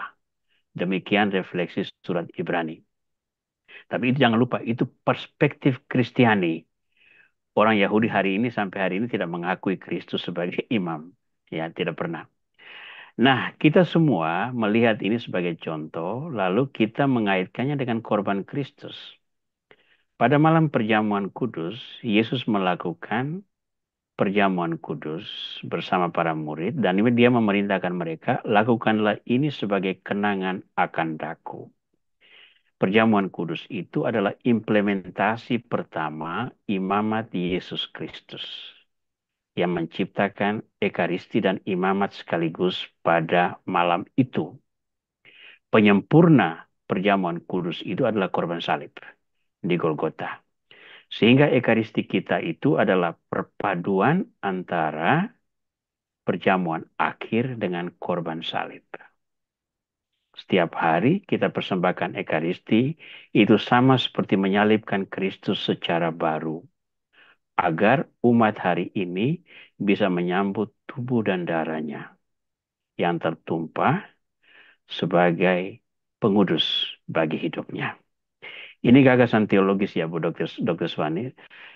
Perlu Ya, ya. penyederhanaan lebih lanjut, tapi kita tidak punya waktu banyak. Tetapi Iya, ya, Romo. kurang Iya, lebih iya. gagasan dasarnya seperti itu. Yang kedua tentang tugas imamat tadi itu membawa pembebasan. Nah ini penting Bu, pembebasan itu bisa datang dari dua. Pertama, orang yang bertemu dengan kita itu dia sudah tidak dalam kategori terbebas. Hmm. Ya, orang itu kalau ada perlu itu dia ada dalam sebuah himpitan. Entah itu ekonomi, entah itu komunikasi, entah itu macam-macam lah. Nah, kita sebagai Rasul Kerahiman itu berkewajiban untuk menciptakan kondisi agar himpitan ini tidak bertambah oleh ulah kita, ya, Hmm. oleh ulah kita. Kita harus berkewajiban untuk membuat orang itu lebih ringan. Dengan bukan berarti bahwa kita harus manis-manis, tidak. Orang Oh, juga harus bisa dimarahi kalau seandainya dia dia seringkali buat kejutan begitu ya. Nah, saya berikan sebuah contoh. Kebetulan tadi siang kami sharing bersama beberapa teman imam yang ada di sini. Ada seorang imam yang melayani di daerah Transmigran di Kalimantan Tengah ya. Lalu problem besar pada umatnya adalah ekonomi yang tidak bertumbuh karena perjudian. Jadi karena perjudian. hmm. Berbagai cara, motivasi, nasihat, tidak ada satupun yang bisa jalan. Apa yang dia buat? Dia suruh ketua umat mendata semua penjudi yang Katolik itu. Data Oh, semua. Lalu, waktu misa, sebelum doa syukur agung sesudah kudus, dia baca semua nama itu. Suruh maju semua ke depan altar. hmm. Lalu dia beri mereka satu kartu. Itu lucu sekali. Kartu disuruh, mereka semua disuruh berlutut di atas lantai semen yang masih kasar. Dan diberi satu kartu yang harus digigit. Jadi gini. Nah, Oh, lalu dia mengucapkan doa syukur agung pertama yang panjang dan diucapkan secara pelan-pelan. Mereka harus tetap berlutut dan menggigit kartu itu sampai doa syukur agung selesai. oh, Itu cara yang tidak manusiawi, tapi efektif memberantas judi itu. Lalu lucu, sesudah itu ekonomi berubah. lucu. Wah, luar biasa, Nah, inspiratif. itu kan cara yang kasar sekali. Tapi itu mencerminkan kerahiman yang sangat besar, keadilan Tuhan. Nah, jadi Hmm. maksudnya adalah begini, bukan bentuknya yang harus selalu lemah lembut, tetapi apa yang kita beri itu tidak boleh menjadi beban baru. Ini yang penting. Nice. Ya. Ya, prinsip Hmm. kita dalam karya pastoral itu begini. Kita harus melayani orang sampai orang tidak lagi membutuhkan kita. Oh iya, Ram. Ya, Independen dari jangan kita. Ya, menciptakan bebas, Ram. kondisi sehingga dia selalu Nah, bergantung, dia selalu hmm. datang. Kalau begitu kita melayani ego kita, bukan melayani Hmm. dia. Hmm. Ya. Yang Keren banget, ketiga, Ram. tentang tanggung jawab untuk mengatasi rintangan. Tadi itu gimana Bu ya? Saya agak lupa nomor tiga ini. Eh, Romo katakan menciptakan unifikasi Iya, spiritual unifikasi. dengan Tuhan. Ya, Rintangannya rintangan pribadi atau rintangan untuk orang lain? semua tercakup. Rintangan itu, jadi begini, ketika kita membawa rahmat, memberikan pelayanan kerahiman ini, itu kan intinya adalah kita membawa belas kasihan Tuhan kepada orang, apapun bentuknya, ya, membawa belas kasihan Tuhan kepada orang. Itu, nah, pelayanan ini bukan semata-mata untuk memenuhi kebutuhan orang ini selesai. Kita ini bukan konsultan, Bu. Kita ini bukan agen LSM yang sesudah bekerja lalu kita pergi, tidak. Kita ini bekerja dalam nama Tuhan. Nah, Tuhan itu melayani itu apa? Supaya untuk menghimpun umat dalam persekutuannya. Di bawah kepaknya. Di bawah perlindungannya. Nah, unifikasi yang paling mungkin itu adalah unifikasi spiritual. Ya, hal-hal lain itu selalu ada barrier. Tidak mungkin ada unifikasi total. Tidak ada. Selalu ada batasan. Batasan budaya lah, batasan mentalita lah, batasan orientasi hidup dan sebagainya. Tetapi satu hal yang menyatukan bahwa kita percaya Kristus yang sama. Hmm. Nah, iman pada Kristus yang sama ini tidak boleh dikaburkan oleh berbagai faktor pembeda tadi. Jadi kita jembatani perbedaan semua itu dengan Kristus tadi itu. Nah, kalau kita serius meneladani Kristus dan menerapkan pengajaran Kristus, itu sesungguhnya dengan mental itu kita akan bisa menjembatani sebuah perbedaan tadi itu. Karena Kristus menyuruh kita mencintai orang tanpa syarat, bahkan mencintai musuh. Maka perbedaan ideologi terjembatani. Maka perbedaan ras terjembatani. maka perbedaan ekonomi terjembatani semua dan sebagainya. Nah, kita Rasul Kerahiman Ilahi itu berusaha untuk ini. Kita tidak akan sempurna, Bu, tidak akan. Dan ini adalah perjuangan seumur hidup. Tetapi perjuangan itu harus dilakukan agar ada pesan bahwa ini mungkin, bukan tidak mungkin. Kalau mungkin, maka ada harapan. Kalau tidak mungkin, kita menyampaikan pesan keputusasaan. Dan dalam keputusasaan, itu setan gampang masuk. Karena orang akan bisa mengambil jalan pintas untuk mencari yang mudah karena orang tidak mau menderita. Ya, kurang lebih begitu ya Bu ya. Jadi rintangan itu bisa datang dari segala arah. Kewajiban kita adalah membuat penyadaran dan sedapat mungkin mempresentasi diri sebagai pribadi yang oleh kerahiman Kristus bisa menjembatani faktor-faktor pembeda ini. Ya, kita bersaksi dari diri kita dulu. Lalu orang bisa mengikuti teladan kita. Ya, kesaksian melalui teladan itu jauh lebih efektif. Maka, kalau seandainya Anda sebagai Rasul Kerahiman, lalu mulai menebarkan perpecahan, karena orang ini tidak mengikuti pola Anda, dan Anda anggap itu sebagai orang yang tidak laku, tidak sempurna imannya, itu Anda bukan pembawa unifikasi spiritualitas, tapi Anda membuat disparitas di dalam kehidupan sosial. Ya, terima kasih Romo. Romo, mengenai rintangan ini, Hmm. bagaimana menghadapi orang yang selalu mempunyai pandangan tersendiri? Saya Katolik, tapi saya separuh Kristen. Saya tidak percaya pengakuan dosa. Saya tidak percaya pada ekaristi yang tapi saya Katolik. Saya suka-suka. Dan bagaimana ini? Ada banyak maksud saya eh, orang-orang yang mencari bukti bahwa semua gereja sama, bahwa ya saya Katolik, tapi saya juga separuh Kristen. Ya saya Kristen, saya suka-suka kemana. Dan ini agak susah. Bagaimana Romo? Itu sudah mentalita, Bu ya. Itu bukan Jadi kita pengajaran tidak dasar. tidak bisa tidak bisa mengubah dia, Ya, tidak bisa. Jadi kita jadi kita kita memaafkan dia aja. kita tidak bisa mengubah dia, tapi kita berkewajiban untuk mengatakan bahwa prinsip itu berbahaya. Ya, Ya. Hmm. entah nanti bagaimana Tuhan mengubah dia, itu sudah terserah. Tapi ingat, ingat apa yang dinasihatkan Yesus ya. Kalau ada saudaramu bersalah, bicara empat mata. Hmm. Kalau dia tidak mau mendengar, bawa satu dua orang saksi.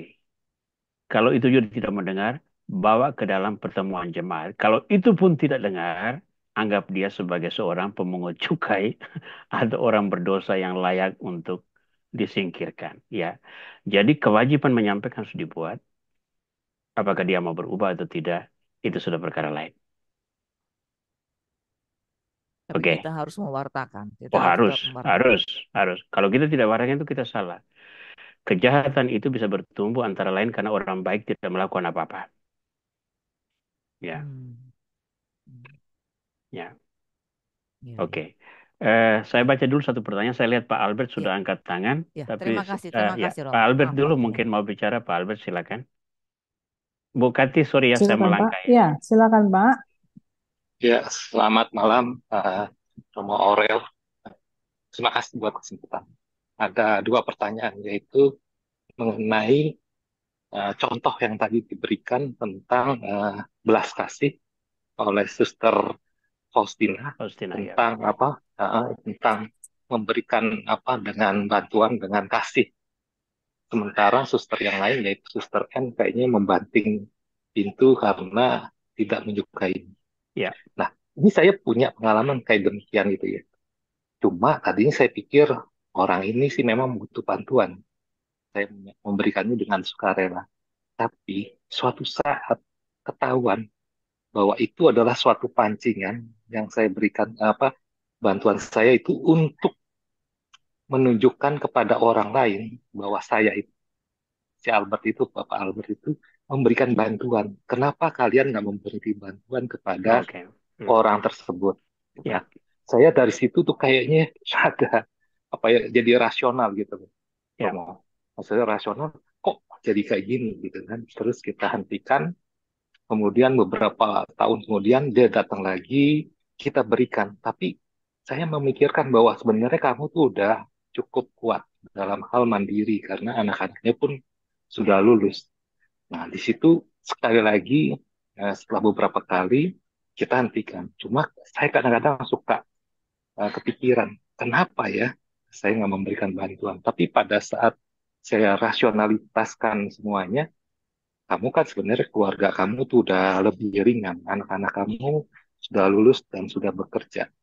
Nah, ini menurut Romo harusnya seperti apa ya? Karena pertimbangan yang tadi kalau di Suster Faustina dan Suster N itu kelihatannya kan simplified tanpa ada keberlanjutan. Kalau dalam kasus saya kan keberlanjutan ketahuan melakukan hal yang ya. tidak baik, kemudian dilanjutkan lagi, diberikan lagi kesempatan, Ya. lakukan. Ini gimana ya, Bro? Terima kasih. Baik, Suster Faustina itu berprinsip penghargaan terhadap orang-orang. Ya, jadi walaupun tidak Hmm? diberi, tetap pribadi orang itu harus Iya, dihargai. belum lah. Yang Makan dikritik macet pada lagi. Suster N itu adalah cara dia menolak dengan membanting pintu. Ah, itu yang dikritik. Jadi saya bisa mengerti apa yang, apalagi orang seperti ini yang dalam kasus Pak Albert disampaikan, mungkin saya akan bertindak lebih galak dari itu, ya. Dalam arti bahwa bantuan saya itu bantuan tulus, itu harus juga dimanfaatkan dengan benar, bukan dimanipulasi untuk sebagai strategi untuk menemukan bantuan yang lain, ya. Jadi hal-hal macam begitu secara manusiawi itu juga sebetulnya pendidikan bagi orang-orang bahwa melayani orang, kita melayani orang itu ada positifnya, tetapi orang yang dilayani juga harus melihatnya secara positif juga.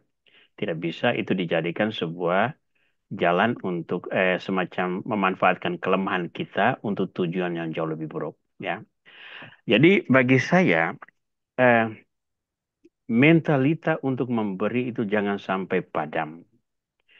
Tetapi kepada para manipulator itu juga harus ditunjukkan bahwa sikap dia itu berbahaya karena itu bisa mengurangi keinginan saya untuk membantu. Ada sebuah kisah dari Arab kuno tentang penyamun yang berpura-pura tercedera di padang pasir itu ya. Dia berpura-pura cedera lalu meminta orang untuk turun. Lalu ketika orang turun menolong dia, dia pukul orang yang menolong itu, lalu dia merampas harta miliknya, naik kuda orang itu pergi. Tapi sebelum dia jalan, orang yang menolong dan terpukul tadi itu dia kata kami, oke sebelum kamu jalan, kamu ingat bahwa apa yang kamu lakukan ini sangat berbahaya. Karena cerita ini akan menyebar bahwa ada orang yang berpura-pura menjadi korban kejahatan, lalu menjebak orang yang menolong. Di masa depan, orang-orang yang sungguh-sungguh membutuhkan bantuan akan tidak ditolong oleh orang-orang karena dia takut akan menjadi korban seperti yang kamu lakukan. Kata-kata itu membuat penyamun ini bertobat. Ini cerita klasik kuno yang saya ambil dari sastra Arab. Tetapi pesannya adalah bahwa memanipulasi niat baik orang itu bisa mengurangi keinginan memberi pada orang ini. Di hari depan, ada orang yang sungguh-sungguh meminta bantuan, dia bisa tidak ditolong karena kesalahan orang ini. Jadi pendidikan harus dibuat, tapi pada kita dimohon untuk tidak sampai menggerus keinginan untuk selalu berbuat baik kepada pihak-pihak yang membutuhkan. Ya, kurang lebih begitu ya Pak Albert ya. Nah, secara sederhana saja saya sampaikan pemikiran saya ya. Oke, Baik. terima kasih, Romo. Oke. Ini ada sharing mau dari seorang ibu lewat chat. Ya, saya sudah lihat ini Udah untuk baca, Romo? Ibu Lian Jaya ya. Nah, tentang Saya ini, tentang bacakan. pengakuan ini. Yang Iya, pertama Bu betul. Lian Jaya, ini Ibu ya. Lian Jaya ini Ibu ya, bukan Bapak. Semoga kalau saya uh, salah, tolong nanti dikoreksi. Pertama, pengakuan dosa itu tidak bisa dibuat kepada suster ya. Konsultasi itu boleh. Tapi pengakuan dosa tidak. Pengakuan dosa itu hanya dibuat kepada imam yang tertabis. Imam yang buruk sekalipun, dia lebih berhak untuk mendengar pengakuan dosa daripada seorang suster. Jadi, seorang suster boleh melayani pertobatan? Tidak. Jawabannya adalah tidak. Seorang suster tidak bisa melayani pertobatan. Sakramen pertobatan maksudnya ya.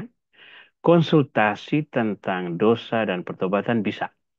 Tetapi tidak sampai pada rahmat pengampunan. Absolusi itu tidak ada. Jadi tetap harus dibuat pengakuan dengan seorang imam untuk memperoleh berkat pengampunan dalam bentuk absolusi itu. Ya. Jadi selanjutnya Bu, saya anjurkan untuk bertemu dengan imam terdekat, entah pastor paroki atau imam komunitas, untuk berbicara tentang hal ini, agar mulai mengalami apa artinya pengakuan dosa dan pengampunan dalam absolusi itu. Ya. Dan untuk selanjutnya, tidak perlu harus, walaupun antriannya panjang, ya, jangan mencari untuk konsultasi boleh, bicara tentang apakah ini salah atau apa itu boleh, tetapi jangan membuat di sana. Mungkin suster itu juga salah mengerti itu. Kalau dia juga melayani, ya itu mungkin dia tidak memahami juga tujuan terakhir dari tujuan terjauh dari konsultasi ini. Jadi begitu ya Bu Lian Jaya ya. Nah, harap itu bisa Oh, iya, sedikit iya. memberikan pencerahan. Oke. Iya, ya, Bu makasih Kati, Romo. kita sudah setengah 9 lewat. Iya, setengah 9 lewat. Nah, jadi kita jangan terlalu lama ya, supaya Iya, kita juga bisa. Sebelum kelanjutnya Bu, saya mau berikan pengumuman sedikit dulu. iya. Nah, Silakan Romo. pertemuan kita yang berikut nanti terjadi pada hari Jumat keempat juga dalam bulan September, yakni tanggal 26, 26 kalau tidak salah. Ya, September. 26 Iya. September. Nanti yang akan kita bahas adalah kelanjutan dari pertemuan tadi ya. Ya, jadi kita sudah bicara tentang menjadi misionaris eh, apa kerahiman. Kariman Ilahi. Kita akan bicara nanti tentang Misericordia Vultus nomor 19 dan 20 yang berbicara tentang kerahiman Allah sebagai wujud keadilan. Ya, Iya. kerahiman Hari Allah Kamis sebagai itu Romo. Ini ya, berhubungan dengan BKSN ya, Mo? 26 hari Kamis. tidak BKSN. bukan BKSN. Iya, Ini enggak, maksudnya tema kita kan nanti tentang keadilan juga ya, ya, Mo? tapi kita tidak ada kaitan dengan itu, Bu. Itu Oh, sudah beda ya. satu program yang berbeda. Iya, Saya iya, hanya iya. melihat ini poin yang baik juga yang perlu diangkat dari dokumen Misericordia Vultus. Jangan lupa kita ada di dalam tahun untuk mendalami dokumen. Dokumen tentang kerahiman ilahi.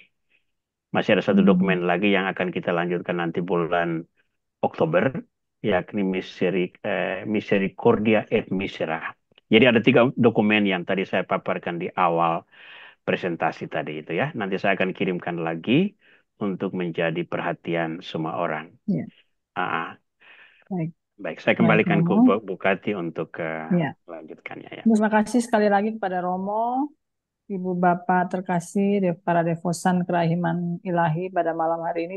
Kita mohon doa penutup dari Romo dan berkat dari Romo. Baik, Silakan Romo. mari kita berdoa. Dalam nama Bapa dan Putra dan Roh Kudus. Amin. Amin. Yesus kerahiman ilahi, terima kasih atas segala kasih karuniamu yang tetap menggerakkan hati kami untuk mendalami kerahiman-Mu yang luas laksana samudra, tempat kami boleh membenamkan diri dalam lautan kerahiman-Mu. Kami percaya cinta dan keagungan-Mu akan selalu mengawani kami. Tuntunlah kami dan buatlah hidup kami menjadi tanda kerahiman bagi sesama kami. Berkatilah Sri Paus Fransiskus yang akan mengunjungi negara kami dan berkatilah juga seluruh rangkaian acara di Jakarta agar betul-betul menjadi satu tanda harapan dan berkat bagi bangsa kami. Demikian juga berkat yang sama kami mohonkan bagi seluruh keluarga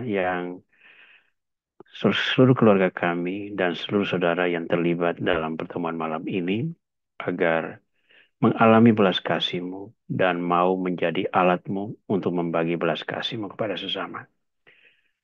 Jadikanlah hidup kami pujian bagi keagungan nama-Mu, kini dan sepanjang masa. Amin. Tuhan bersamamu. Dan bersama rohmu. Semoga berkat Allah Tritunggal Maha Kudus menaungi kita sekalian, Bapa dan Putra dan Roh Kudus. Amin. Amin. Amin. Terima kasih Terima kasih untuk Romo. sama perhatian.